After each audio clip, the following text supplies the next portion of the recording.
Isto culture. И секако со неколку реда или пак строфи, односно песни од неговата лична поезија. Па, дружи Источе, како се чувствуваш денеска? Денеска се чувствувам прекрасно. Прекрасно. Зошто? Како на седмо небо. Па ете така, денеска се спремав за екстерниот, нели, кој се испостави дека е многу едноставен. Тоа значише дека не требаше да се спремам премногу. Се радувам на промоцијата која ќе се случи за 2 дена на мојава книга. И во петок се радувам што ќе одам во Велес да прочитам нешто мое и ќе ги добијам моите први заработени денари во мојов живот. Многу ми е мило. А како пак се чувствуваш последниот период од 6 месеци низ кои падна доста дождови, времето беше поприлично депресивно, дали влијаеше тоа на твојата инспирација, дали работеше во последно време, 6 месеци, дали пишуваш? Пишував, но се концентрирав на проза, затоа што некако се осеќав дека се што сум можел и имам да кажам у поезија сум го кажал, но сета таа проза остана на почеток и чекав да дое летен распуст да ја продолжам и се надам дека до крај на летен распуст сето тоа ќе биде готово. А иначе тоа времето не ми влијае многу, онака јас си пишувам пошто ја сакам и имам што да кажам. Мислам дека имам што да кажам. Па зошто тогаш го одолговлекуваш тек за до летниот распуст? За да ни немам времето, школа. ни околностите не те влијаат. Околностите влијаат. Зошто дозволуваш како... Извинете, прекинав. Меѓутоа, зошто дозволуваш како поет толку многу околностите да влијат на тебе па да те спречат да пишуваш во одреден период? Затоа што... Како да ти одговорам се на прашање? Значи, не знам убаво да си го организирам времето и тоа е еден проблем и сега кога ќе имам бескрајно слободно време, условно речено 3 месеци, ќе можам да го искористам тоа на начин на кој сакам, за разлика од времето кое ми е преостанато во школската година, кое нели не можам да си го организирам и се губам едноставно што да правам, дали да седнам да учам или не. Во ред, јасно. А дали приметуваш разлика во од тоа што се случувало лани ова време до сега? Мислам, во соодност, дали приметуваш некаква разлика? Значи, интересно е тоа што лани ова време организирав забава. School's over забава. На кој нашата драга водителка беше поканета. Јас сум многу зафатена и не можех тоа. Ова време, годинава, ја организирам оваа промоција. Сега, у 19 век у Европа тоа би го нарекле прогрес. У 21 век на Балканот тоа би го нарекле да ти евам будалата. Добро, а дали мислиш во однос на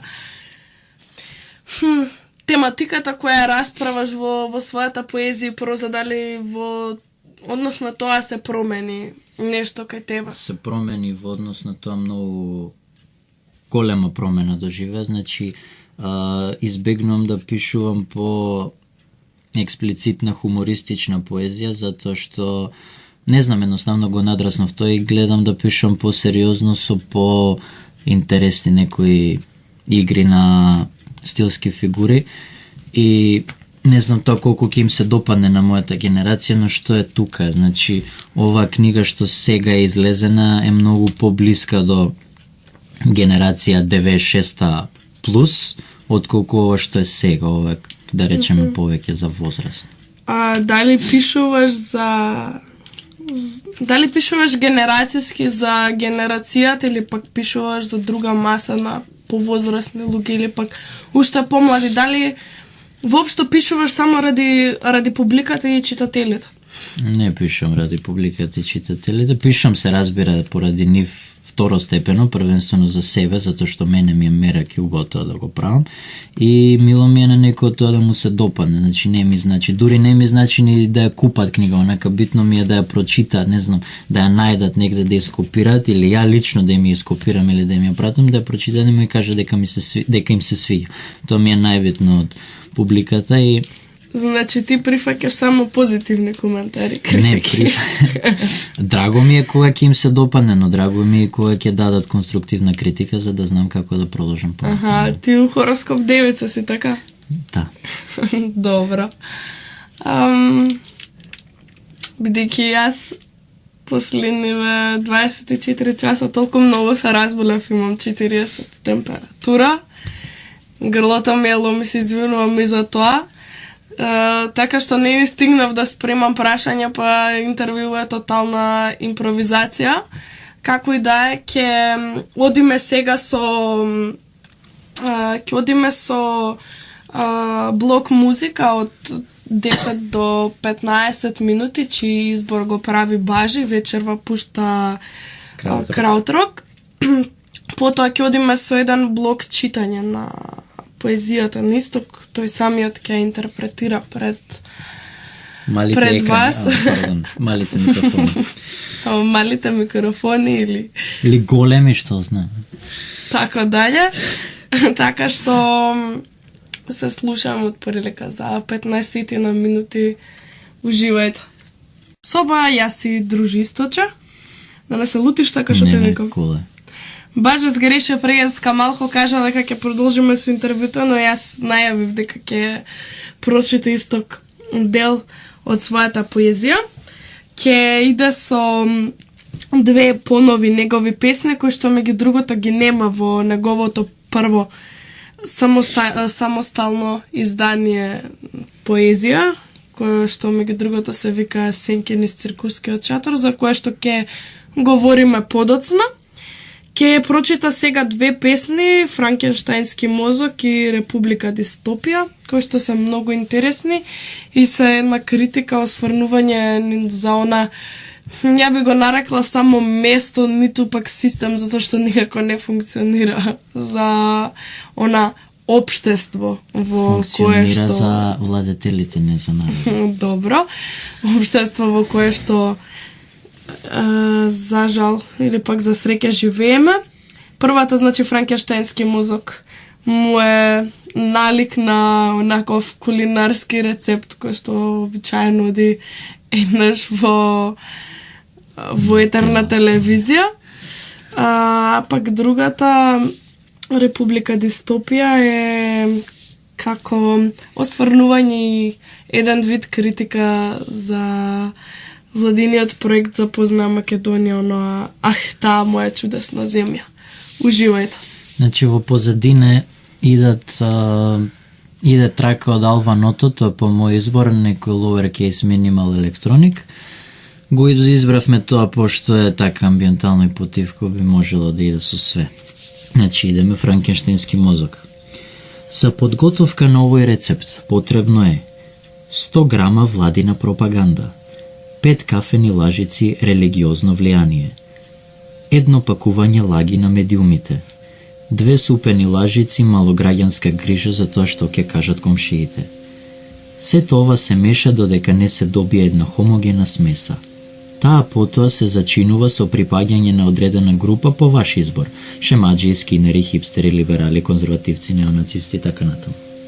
Се остава да зацврсти и потоа темелно се измива. При подготовката треба да се внимава виугите да не станат предлабоки. Пожелно е да се сервира во млада глава. Пријатно манипулирање. И втората е Република Дистопија, која иде вака. Модерни вештерки го облетуваат небото јавајки правосмукалки. Судот ги прогласува проститутките за невини. Политичарите градат резиденции во нашите фрижидери и шпајзови. Комунизам е новоотворениот трговски центар во метрополата. Просјакот го вее државното знаме кое е голема платнена банкнота.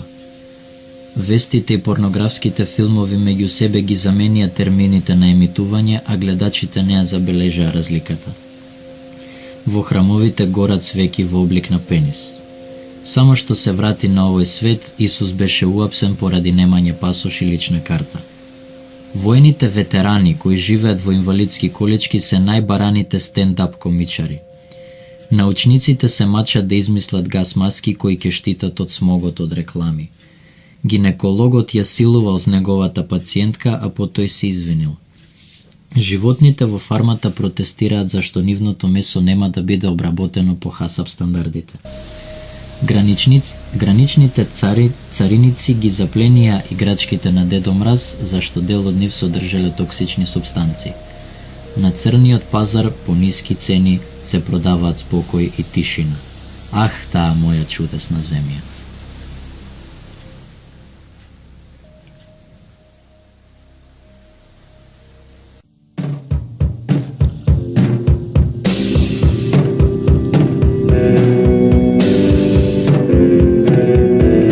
Твоето прво издание. Пред се кажи каде ти дојде инспирацијата за да го крстиш ова твое првенче Сенки низ циркускиот шатор?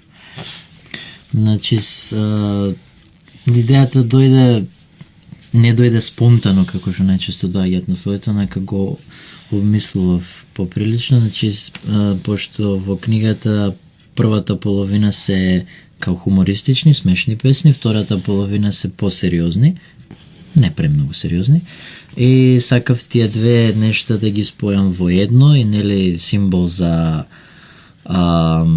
смешното е секојаш циркус или клован. Клован ми беше многу клише, па се одлучи за циркус. А за сериозните, значи на почетокот требаше да биде Сеништа низ циркускиот шатор, но тоа ми беше многу мрачно и го преименував во Сенки низ циркускиот шатор. Тоа е логиката. Значи пак насловот ти е корелација всушност за она што по првата страна во книгичка од колку страни е? 60 начина. Од 63 страни. Значи насловот соодветствува и е во корелација со твојот концепт. Од каде пак ти идејата за таков концепт да ја поделиш книгата на два дела, сериозни, односно смешни и сериозни песни кои пак имаат треба да се читаат со придружба на два бенда. Можеш да говориш за тоа сам? Значи паралелно се напишани двата циклуса на песни, сакав да ги ставам во една книга и мислам дека интересен концепт така да се спојат два као различни стилови, да речеме. Спомна за музичката придружба, значи тие што се смешните песни треба да се читаат со резиденц, затоа што нивната музика е таква многу рандом и многу забавна и многу истрипана, како што и мислам дека може да се поврзат со тие смешните песни мои, условно кажано. А вторите се ги одбрав Sisters of Mercy, затоа што сакав да бидат некој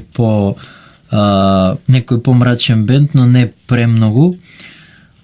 И кој нема да е многу познат кај мојата генерација. Со татко ми стално се расправам, му викам Sisters of Mercy се многу underground, он ми вика, за разлика од, не знам, Joy Division и Swans, он ми вика Sisters of Mercy се најкомерцијала од овие три што ги наброја, му викам, не знам, у моја генерација се многу непознати, онака и повозрасни луѓе не ги сретнале.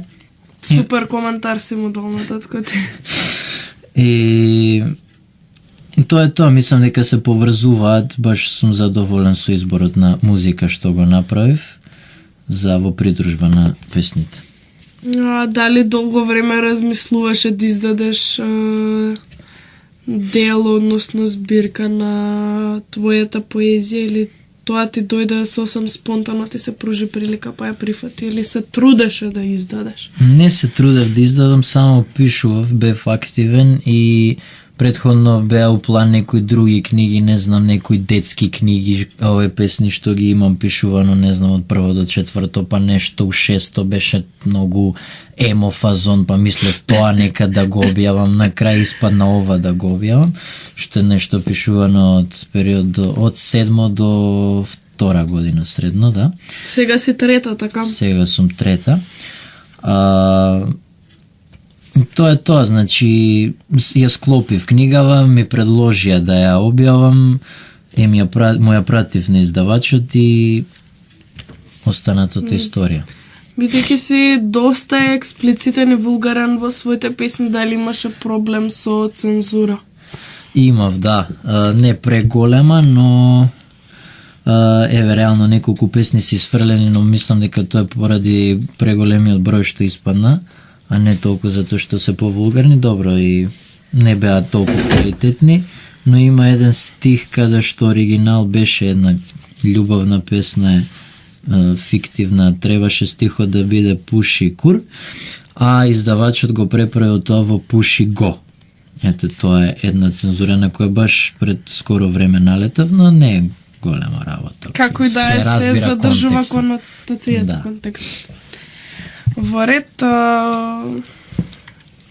многу луѓе и овие коментари на крајот од книгата, кои што се осврнување на твојата поезија, ја категоризираат како поезија за тинејџери, но и за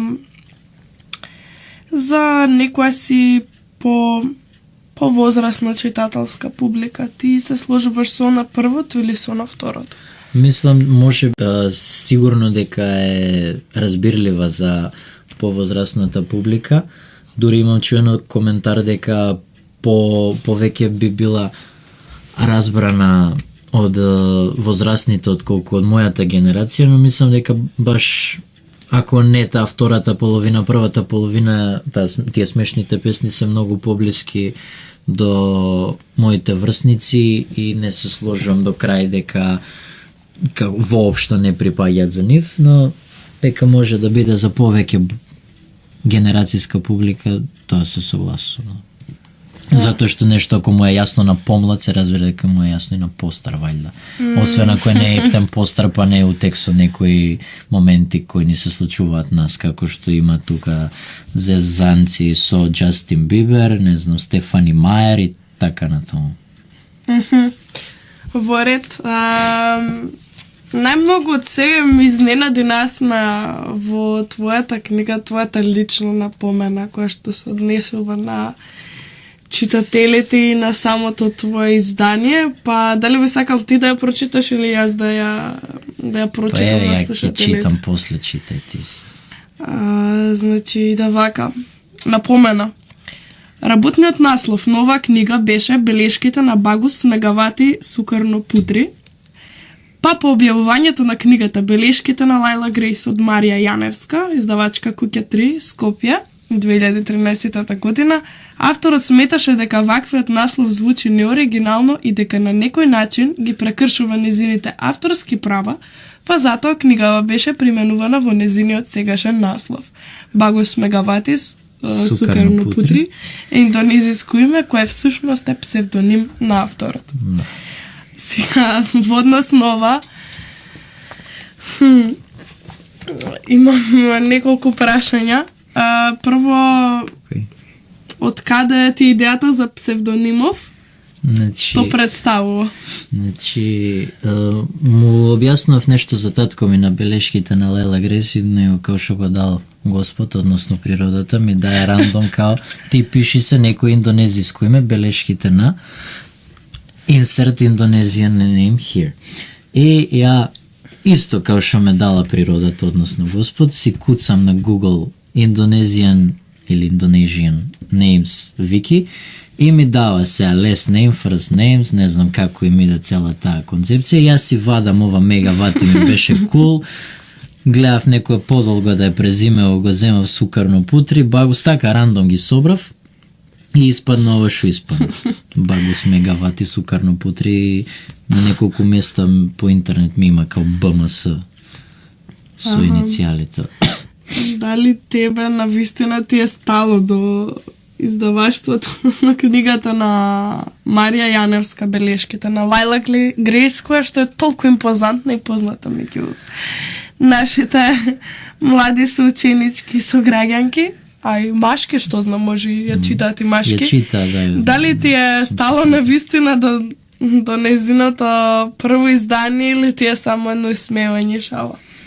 Па реално е исмевање шала, но од друга страна пак и ми е и се грижам за излегувањето на оваа книга, затоа што може доста да се, не знам, да речеме, научи од неа. Значи, првенствено може да се научи како изгледа исклеширан стих, овој текст. Значи, може да се види како изгледа патетична тинејџерка. Не го осудувам сето тоа, се разбира, тоа постои, тоа треба да постои, но мислам дека поприфатливо е тоа да иде слободно на интернет, отколку да се издава книга, но како и да не сум тука никој јас да судам, секој си прави што сака да прави. Ете, така се погоди да живееме во исто време и да ми биде забавна таа некоја незлонамерна шега да ја направам со Марија Јаневска. Интересно. Добро, значи, драги слушатели, промоцијата на првата самостојна книга на Исток Кулчар, бидејќи имаш издавано во збирки соработувано со други... Во избори. Да. Избори е лош збор. Сада сама да поманаe, владее. Како и да е, промоцијата ќе се случи во среда, значи задутре, во Младинскиот културен центар, во 20:00, каде што...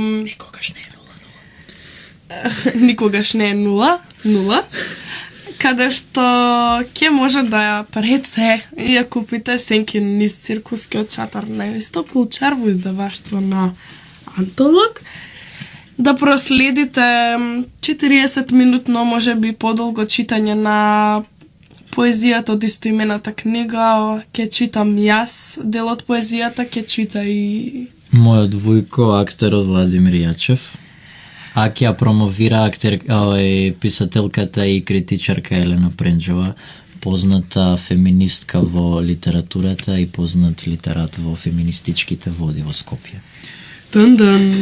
Така што дојдете слободно да се позабавуваме со смешните детски стихови, кои што и мене баш искрено не ми налекуваат на мојот пријател Исток, но сепак се работи за по стари дела, по сувопарна, веќе видена квази поезија, на опишување на тоа какви се сити, во какво време живееме. Јас повеќе ги милувам оние автори кои што носат некој си нов свет или пак потекнуваат на друг начин инспирација.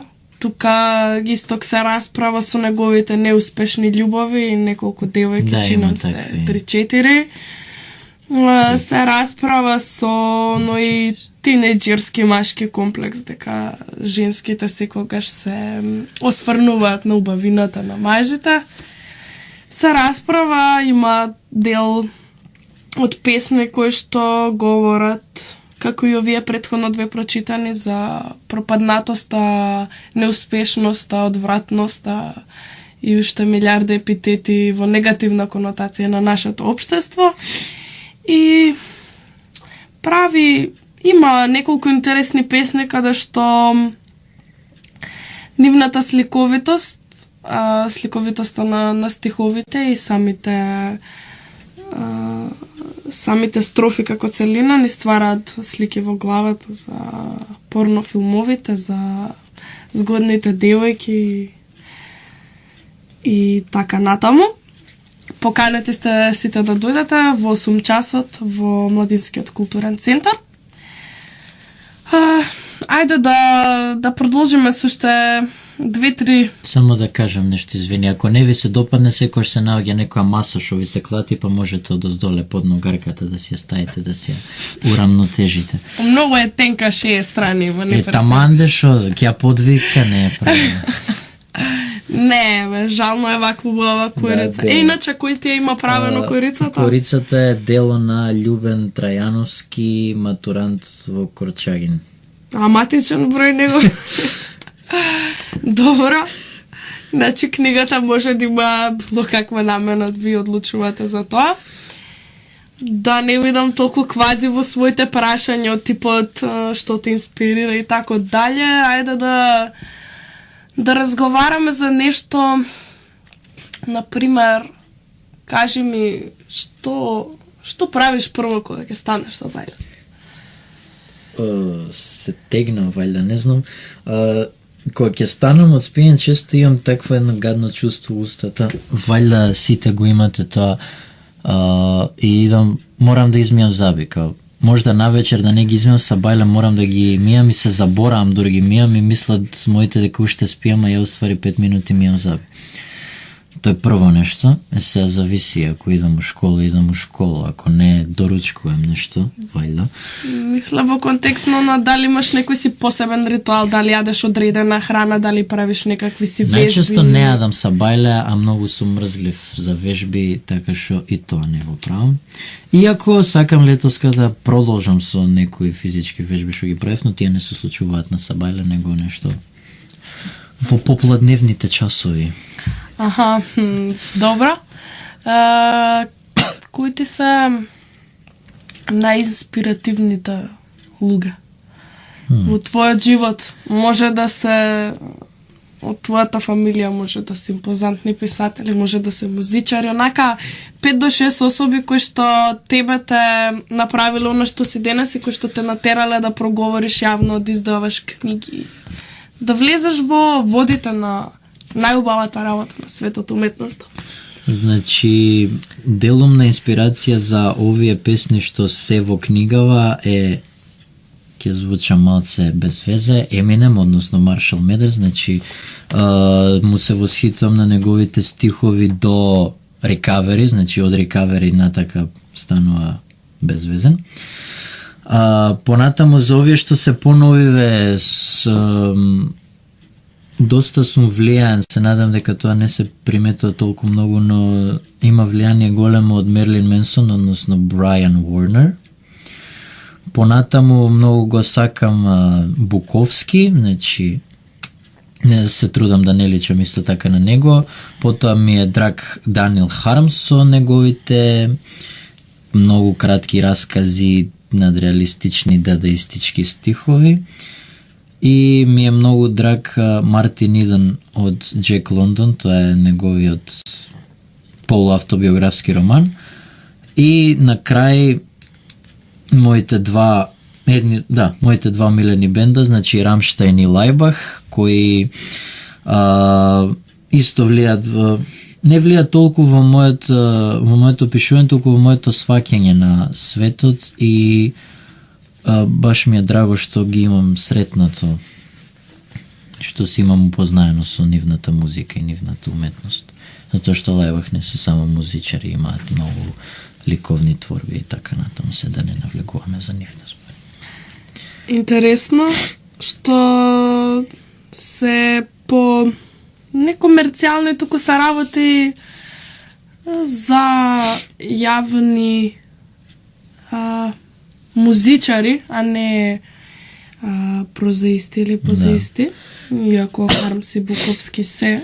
Музиката некој ми е поблизок медиум, сепак иако пишувам, многу почесто слушам музика и преслушувам албуми отколку што седнам да читам, иако ќе гледам тоа да се изедначат, значи. А зошто не направиш бенд? Да пееш, да свириш? Не знам ништо тоа да правам. Иако имам некоја желба да направам некој индустријал нойз, но за тоа потоа нешто летоска со мојот пријател Армин сакаме да снимаме, но тоа ќе накнадно тоа. Ќе бидат известени. Се надам во емисија. Интересно. Сега замисли си дека си на опрах и те прашувам ти што најмногу би му кажал на светот или што мислиш дека е оно што треба да се промени. Као едноставно твоја лична, може и да како се викаше според. Нема да цитираш некој од твоите идоли, као што би му препорачал на светот? Прво би сакал да се укине вториот амандман на Америка, тоа е тоа за нелегално користење, тоест легално користење оружје, тоа е многу тапа мовет и многу е лицемерна сета таа политика на забранетите товажи на работно место и не знам што, а смеа секој да поседува оружје и да пука. Многу мизантропски е тоа, може да се каже. Ти го гледаш тоа како главен проблем? Тој го гледам како главен проблем во Америка. Сега во светов, во глобала... Па ти, друже, живееш у Македонија. Добро, у секој случај не сакам да гледам на вести како се убиваат луѓе без причина или некоја нивна причина. А во светов, у глобала, што знам? Може би, не знам, Харп да се уништи. Не знам, ќе звуча многу излитано ако кажам нешто анархистично, а со голем дел од тие цитати као да се запалат сите банки, да се запалат сите цркви, да речеме делумно се согласувам. Но конкретно не знам, да бидат своји, да не се замараат со другите, тоа е главно. И баш прочитав преска, најдобар пријател на човекот е оној што си ја гледа својата работа. Со тоа се согласувам. Многу ми е драго што вечерва се дружевме час и 45 минути со твоите интересни одговори и не толку со твоите интересни одговори на моите здодевни прашања, но меѓутоа ти си од овој град, се уште си млад, се надевам ќе имаш и второ и трето издание и нови книги. Ти пожелувам да ги имаш и не само поезија, туку и проза. Така што ќе имаме прилика повторно да говориме јавно, ќе имаат луѓето прилика да ја слушнат твојата поезија или пак да ја прочитаат. Така што мило ми е стварно што се подруживме, што си направивме муавет. Фала што дојде. Сашто и кај мен. Што рече? Сашто и кај мен. Така што ќе го заокружиме овој интервју со читање на уште една твоја песма. И една туѓа. И една туѓа песма. Така што, драги слушатели, ви благодарам и на вас што го проследивте интервјуво и не само интервјуто, туку и музиката која што вие спреми бажи, се надавам во опушти така понеделнички. Ќе се слушнеме наредниот понеделник, имајте убава вечер, дојдете во среда ако можете, ако не тоа е тоа, бодрете македонската репрезентација, затоа што ние сме чеда на Александар, треба да бидеме горди на нашите македонски корења. Тоа го каже исток, јас само ќе ви препорачам како мало тинејџерче, таква проста девојче наликна оние белешки на лајк. Добро, исток, у реду,